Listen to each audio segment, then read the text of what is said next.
Gist number 3। मेरे दिमाग में उस वक्त वही दोस्तों की बातें और गूगल सर्च पर देखी गई कहानियां ही घूम रही थीं। मैं सोचने लगा, क्या वाकई में ऐसा हो सकता है? क्या कोई भाई बहन आपस में ये काम कर सकते हैं? क्या कोई बाप अपनी बेटी से उस तरह मिल सकता है? क्या कोई माँ अपने बेटे से ये रंग रलियां मना सकती है? ये ही सब बातें सोच सोच कर मेरा दिमाग खराब हो रहा था। मुकम्मल मैंने अब अपने दोस्तों के साथ न बैठना और वहाँ से निकल गया। जब मैं वहाँ से निकला तो शाम के 7 बजने वाले थे। वहाँ से निकलने के बाद मैंने अपनी गर्लफ्रेंड नौशी को फ़ोन किया। हेलो नौशी। हाँ बोलो। मैं कहाँ है तो? नौशी, घर पर हूँ। मैं जल्दी से मुझे जगह मिलो। नौशी, क्या काम है ये तो बताओ। मैं पहले तू मिल तो सही, फिर बताता हूँ। नौशी, नहीं पहले काम बताओ तभी मैं मिलूंगी। एक तो दोस्तों की बातों और कहानियों की वजह से मेरा दिमाग पहले ही घूमा हुआ था और ऊपर से नौशी के नखरों ने मेरे गुस्से को और भड़का दिया। आती है अब या मैं ही आ जाऊं तेरे घर? नौशी, इतना गुस्सा क्यों कर रहे हो? मैं गुस्सा ना हूं तो क्या करूं? यहां मेरा मूड खराब है और वहां तो नुखरे नहीं छोड़ रही है। अब मेरा गुस्सा और न बढ़ा और जल्दी से मेरी बताई जगह पर पहुंच। नौशी, लेकिन मैं घर में क्या कहूंगी कि कहाँ जा रही हूं? मैं वो सब मैं नहीं जानता। अगर आधे घंटे में तू वहां नहीं पहुंची तो? नौशी, ठीक है, मैं कोशिश करती हूं। नूशी से बात करने के बाद मैंने फ़ोन कट किया और नूशी से मिलने अपनी बताई हुई जगह पर जा रहा था, जो मुश्किल से 10 मिनट की पैदल दूरी पर था। अभी मैं रास्ते में ही था कि मेरे मोबाइल पर नूरी बाजी की कॉल आ गई। हेलो बाजी। नूरी बाजी, हाँ दानी कहाँ हो तुम? बाजी मैं अपने दोस्तों के साथ में हूँ। नूरी बाजी, दोस्तों के साथ क्या कर रहा है?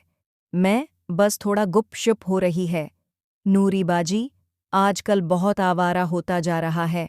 घर आ तब तुझे बताती हूँ। इतना कहने के बाद नूरी बाजी ने फ़ोन कट कर दिया। जब मैं अपनी बताई जगह पर पहुंचा तो मुझे ज़्यादा इंतज़ार नहीं करना पड़ा, क्योंकि थोड़ी देर बाद नूशी भी आ गई थी। नूशी आज क्या ही लग रही थी, एकदम पटाखा बन-ठन के आई थी। मैं नूशी को देखकर जो थोड़ा बहुत होश में था, उसको भी खो बैठा, क्योंकि आज वो एकदम आइटम लग रही थी। मैं तो उसे देखने के बाद किसी और ही दुनिया में चला गया था। नौशी, हेलो दानी, कहाँ खो गए? मैं न हड़बड़ा कर नहीं, कहीं भी तो नहीं।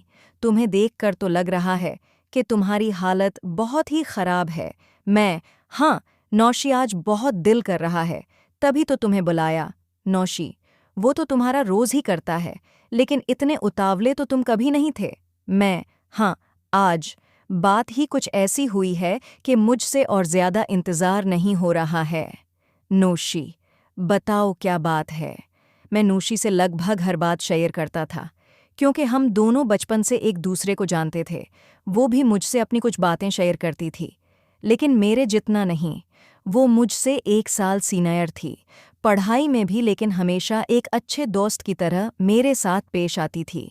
फिर धीरे धीरे हम दोनों का झुकाव एक दूसरे की तरफ हो गया और हम दोनों बवाए गर्लफ्रेंड बन गए। मैं बताऊंगा, लेकिन पहले काम के बाद।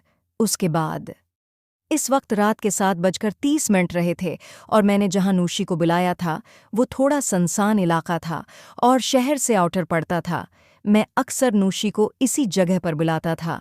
यहाँ पर शाम के बाद लोगों का आना जाना लगभग न के बराबर ही होता था। नौशी, ऐसे क्या देख रहे हो? मैं देख रहा हूं कि तुम दिन बदन और भी ज्यादा खूबसूरत होती जा रही हो। नौशी, मन्हा पहला कर। हाँ, तुम तो ऐसे ख रहे हो जैसे तुमको अच्छा लगा ही नहीं। नौशी ने इतना बोलकर अपना मुना गुस्से से दूसरी तरफ कर लिया। जब मैडॉन ने उसकी तरफ देखा तो मुझे लगा शायद मैंने कुछ ज्यादा ही बोल दिया, इसलिए वो नाराज हो गई। और वैसे भी शायद आप सभी जानते हों कि जब किसी लड़की पर ज़रूरत हावी हो जाती है तो उसको चाहे जितना भी बड़ा भला कहो, वो जल्दी बड़ा नहीं मानती। लेकिन जब जुनूनियत ख़त्म हो जाती है तो वो हल्के फल्के मजाक से भी नाराज़ हो जाती है। अरे यार, मैं तो मजाक कर रहा था, मुझको भी तुम्हारे साथ बहुत अच्छा लगा। नूशी, अच्छा ये बताओ, आज तुम इतने बेसब्र क्यों हो रहे थे? आज से पहले तो ऐसा कभी नहीं हुआ, तो आज ऐसी क्या बात हो गई? मैं नूशी की इस बात को टालना चाहता था, क्योंकि रात के लगभग 8:30 हो रहे थे और मुझे घर भी जाना था, और मुझे ये भी मालूम था कि आज घर में मेरी अच्छे से खतरदारी होने वाली है। मैं नहीं नौशी, ऐसी कोई बात नहीं है, बस आज मन कुछ ज्यादा ही कर रहा था, इसलिए तुम्हें बुला लिया।